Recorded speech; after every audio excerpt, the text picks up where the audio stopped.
Why we quit as historical advisors on Barbarians II.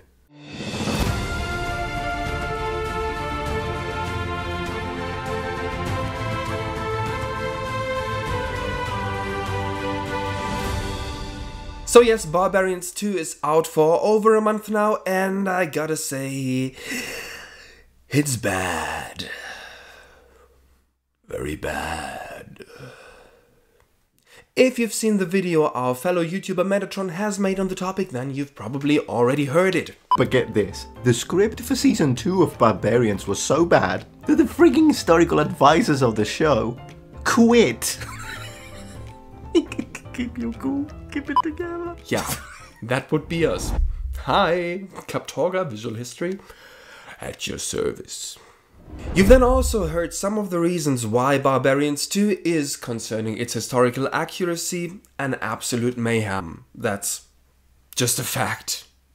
Despite the Romans still looking much better than pretty much anything that's ever been seen on screen before, Barbarians 2 completely fails to capture, firstly, the events that actually took place after the battle in Teutoburg Forest in 9 AD, secondly, the look and culture of the so-called barbarians in the Germanic regions at that time, and thirdly, the essence of the period and the overall relationship between the Roman Empire and the different Germanic groups and tribes that took part in the actual historical events. Now, before you start typing the usual comments, I can already hear your keyboards running hard.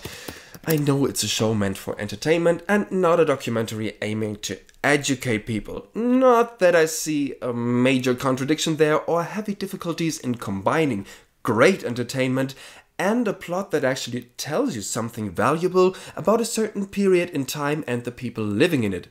Christ's sake, Game of Thrones did it for a while, and that's fantasy. But well, it's something you've got to be aiming for, and since Netflix has been working really hard on lowering the bars on pretty much everything they've produced over the last couple of years, it's no surprise whatsoever that Barbarians 2 turned out the piece of shit it is. By the way, my criticism is not directed at the different departments and the many people who worked really hard and did their best on set. The main problem here is the script and the so-called vision behind it. So why did we quit as historical advisors on Barbarians 2? What makes a script So bad that the historical advisors say, nope, not with us, we might not have much of a reputation, but the reputation we have is a good one and we'd like it to stay that way, honestly. Because different to what many people think, it's not so much our job to look at every tiny little detail you see on screen in the end and make sure all the helmets are 100% historically accurate, or all the costumes have all their seams in the exact right spot, or that people are not constantly covered in crazy amounts of fur and mud. That's a part of it, sure, but since we know how movie productions work and how cinema always tries to replicate what's worked best before, we also know that's most probably a lost cause. Thank you, Vikings. Or rather, Vikings. So the reason we're doing what we do is that we're trying to help those productions to capture the essence of a certain period in human history, the historical circumstances and the problems the people probably had to face during their lifetime, and therefore which motivations drove them to do what they did. So if the costumes aren't quite right, well, pity, it will annoy me for sure and a bunch of other nerds, but I won't cry a river about it. If historical events are slightly changed, shortened or compressed in order to tell a story that's compatible with what a modern audience might be expecting, in the end still okay, because if you actually started to include every single historical causality in an accurate order and time frame, you'll end up making a film that's probably far too long and boring for even the hardcore nerds to watch. And we don't want that either. We want history to be shown. We want people to be fascinated in history. An example I can think of right now would be the plotline of Rollo, brother of Ragnar's, in Vikings. So this character is based on an actual historical figure who actually made a deal with the French or Frankish kings at the time, granting him land and title in the region that is therefore called Normandy up to this very day. Since the historical Rollo used to live a century after the first raiding at the monastery of Lindisfarne, which we can see in season 1 of the show, obviously he could not have taken part in that. Still, I understand in a way that you'd still want to tell that story of him becoming the Count of Rouen in the Frankish kingdom at the time, because it's freaking interesting. And it's finally something in the show that historical emigrants from Scandinavia were actually interested in, much rather than raiding, raping and killing in order to get to Valhalla. That was not their culture, that was their last resort. Leaving Scandinavia in order to find some land to settle on and hopefully becoming someone, because back home in Scandinavia, all the good land was taken already. So, get a job or leave. That was their reality, that was their motivation. So that plotline, despite being totally anachronistic and completely out of place in the period around 800 AD, was actually one of the parts of the show that I, as a historian, was annoyed by the least. Finally, at least from some point in the story on, a sensible person who's not all like, yeah, my only motivation is raping, raiding and killing. Oh, Gene, I am such a man. Because as a cultural identity, as which it is explicitly sold in the show, it's just complete nonsense. And also dangerous, by the way, talking about toxic masculinity. But back to Barbarians II. So, costumes, weird helmets, plot-relevant love or hate relationships between people who historically never even could have met, half-naked Urukai, OP Germanics, and this are not our major concerns with the show. Also not that the Romans and Germanics had to switch weapons because it does not fit into a modern image. Yes, it was rather the Germanics fighting with the bow and the Romans using a slingshot in battle. But somehow, for the producers at least, the slingshot seemed too archaic for the Romans and the bows not archaic enough for the Germanics. Until then, on one of the last days of shooting the final battle, they changed their minds and suddenly Germanic bows had to be made from the Roman bows and whatever. And slowly we're getting to the major problem that we have here. Instead of depicting a historical conflict between two interacting cultural spheres, being the Roman sphere in general and the Germanic sphere in general, this production simply aims for the most blatant contrast between the evil Roman Empire on one side doing nothing but destroy and the good guys from the Germanic resistance fighting for freedom on the other. It completely fails to acknowledge that getting in contact with the Roman Empire did not only bring conflict, I won't deny there were conflicts naturally, but also trade, innovation, technology, new ways to make a living and rise in society. As a Germanic clan leader, you could become a Roman citizen, and also common people could earn Roman citizenship, for example by joining the auxiliaries within the Roman army for a certain amount of years. Yes, controversial deal, but that is something people wanted. They wanted to adapt a Roman lifestyle, they wanted to drink Roman wine, and they wanted to drink it the way the Romans did. We know that.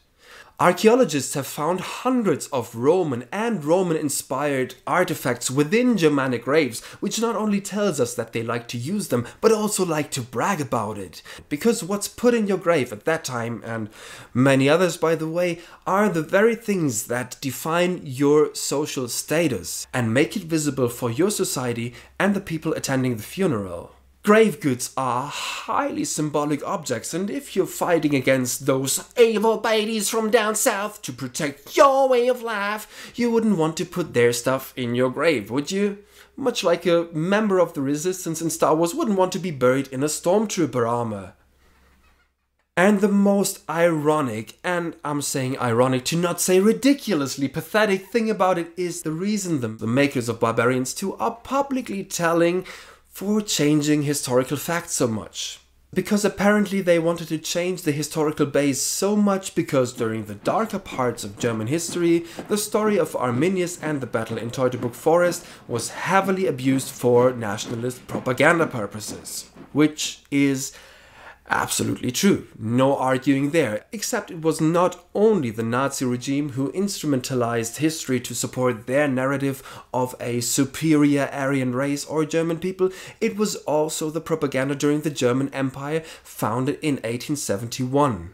In order to unify those people from all those many different German states all across Central Europe that preceded this empire, and turn them against their neighbors, mainly Italy and France, as a common enemy, a national myth was created claiming German and Germanic people have always belonged together and have always been superior to their neighbors. In this narrative, the story of Arminius fulfills the role as some sort of founding myth of some sort of a proto-German national state and the beginning of modern-day Germany, which is a pile of absolute bullcrap in case anyone needed to hear this now. The unification of the tribes under Arminius was a one-time phenomenon to kick Varus's ass this one time. At least that's how the tribes saw it, and Arminius himself was killed, murdered by his own kin while trying to permanently establish his claim to power over those tribes, because there was no common interest, and because there was no common identity between them, and because the tribes did not feel like they belonged together on a larger scale than clan structures. Marbod, king of all Germanic tribes. But the invention of a common identity that dates back to the most ancient of times is a political and social instrument that itself dates back to the most ancient of times. Meaning, as far as we know as historians, groups of people have more or less always created this sort of myth around their group to strengthen their common identity and turn hatred towards the outside rather than the inside, much like some are still doing up to this day.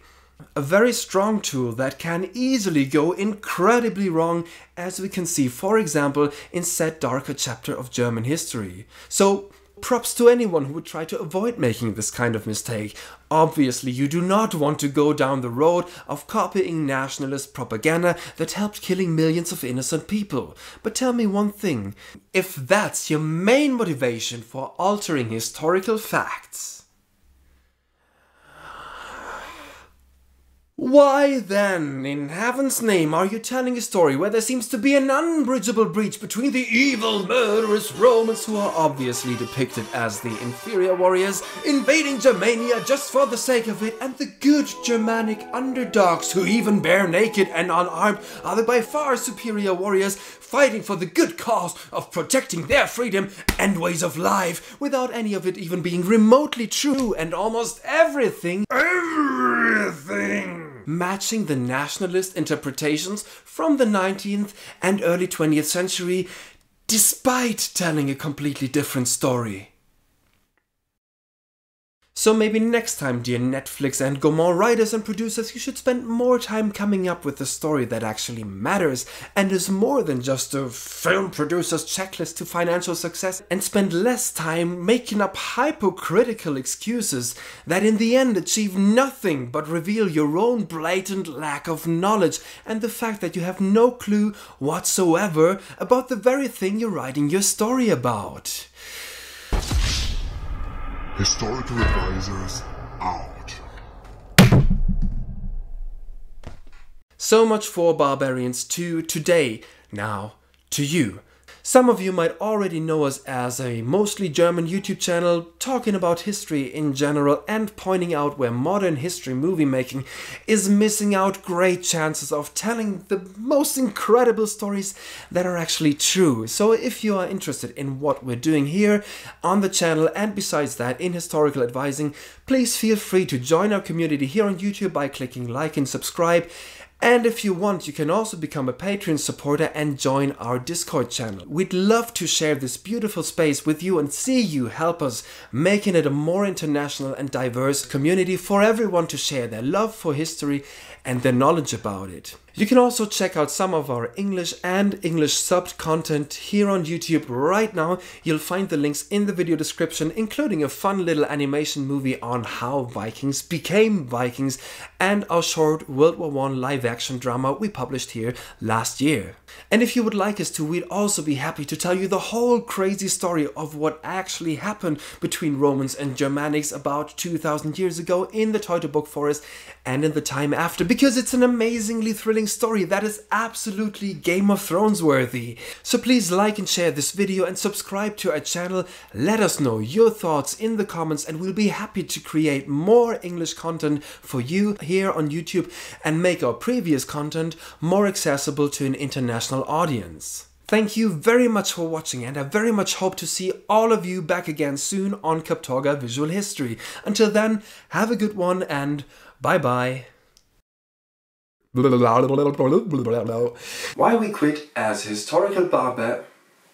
Why we quit as historical barbarians on Historians too?